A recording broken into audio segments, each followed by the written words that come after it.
All right, let's take a trip back in time. We're zeroing in on one single month that felt like it had the whiplash of an entire decade packed into just 28 days.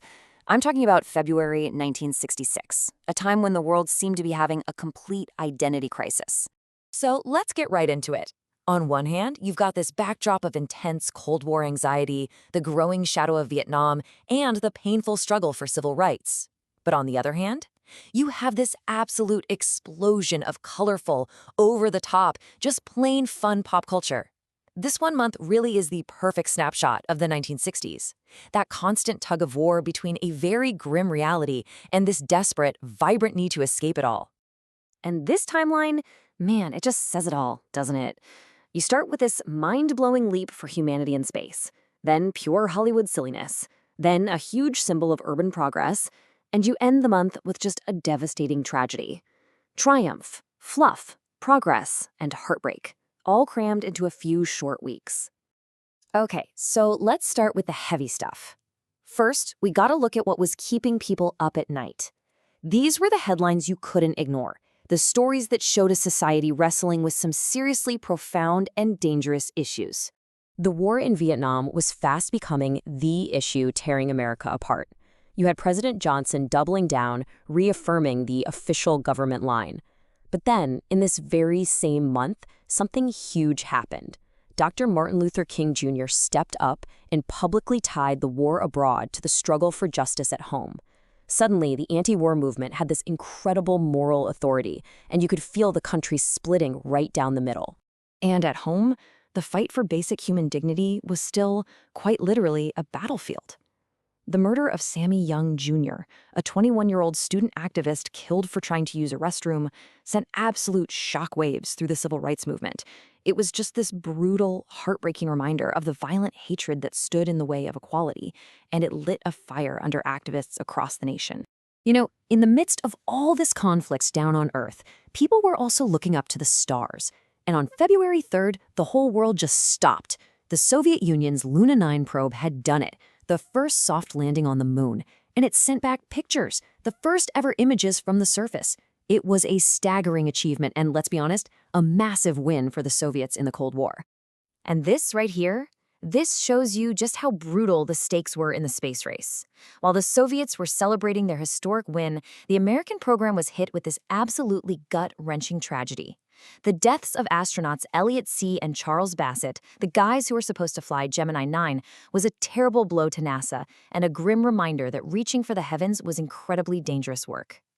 Meanwhile, just north of the border, Canada was having its own version of this split personality. On one hand, you had this incredible sign of progress, Toronto opening its massive, modern new subway line, literally reshaping the city. But on the other hand, behind the scenes in Ottawa, the whispers were getting louder about what would become the Munzinger affair, a full-blown sex and spy scandal that was about to rock the government. All right, so we've covered the anxiety, the tragedy, and the high-stakes politics. Now, let's flip the channel. Because while the news was grim, what was on TV and at the movies was a whole different universe. It was brighter, it was simpler, and it was a heck of a lot more fun. This was The Great Escape. If you want to understand the biggest distraction of February 1966, all you need is one number: 10. The TV show Batman had only premiered a few weeks earlier, in January. By February, it was such a monster hit that both of its weekly episodes, Wednesday and Thursday nights, were in the top 10. This wasn't just a TV show, it was a cultural tidal wave. And this phrase was suddenly everywhere. The genius of the show was that it worked on two levels. For kids, it was all action and heroes and pow, bam. But for adults, it was this hilarious, campy pop art masterpiece.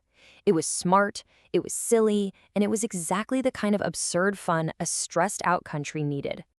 And this whole thing just exploded into what the media called Batmania. It was a merchandising frenzy, lunchboxes, toys, capes, you name it.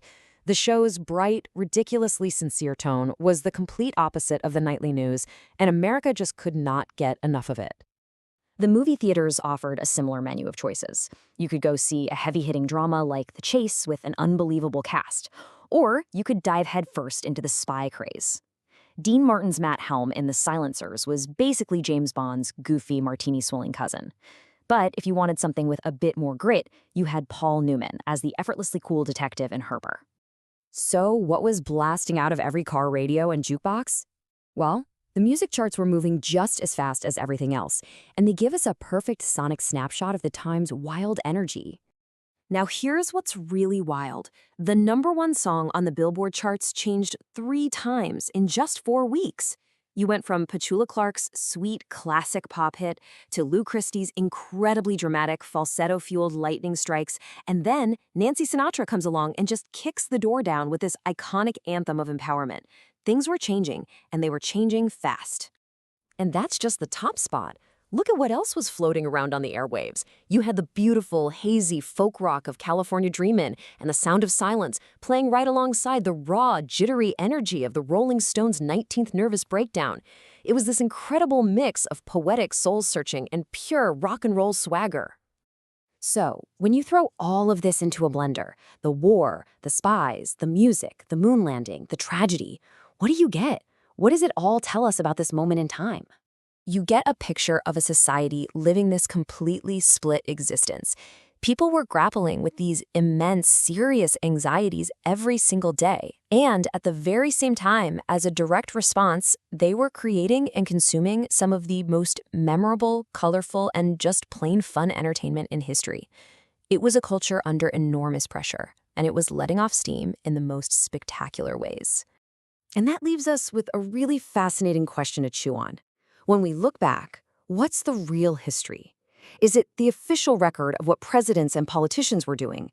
Or is it the songs people had stuck in their heads and the TV shows they gathered to watch? The true story of February 1966, and maybe any time really, is probably buzzing somewhere in the static between those two very different channels.